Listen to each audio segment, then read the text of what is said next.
Good. माझा सुद्धा art studio आहे, पण ऑफिस आणि काम दोन्ही मीच सांभाळतो. आणि वनिता मला सांभाळते, पण आज ती घरात नाहीये.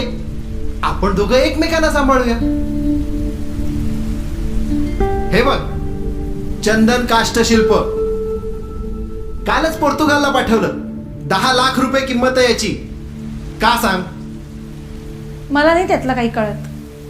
कारण हे मी धनंजय कदमने बनवलंय म्हणून. बघ, मी आलोच.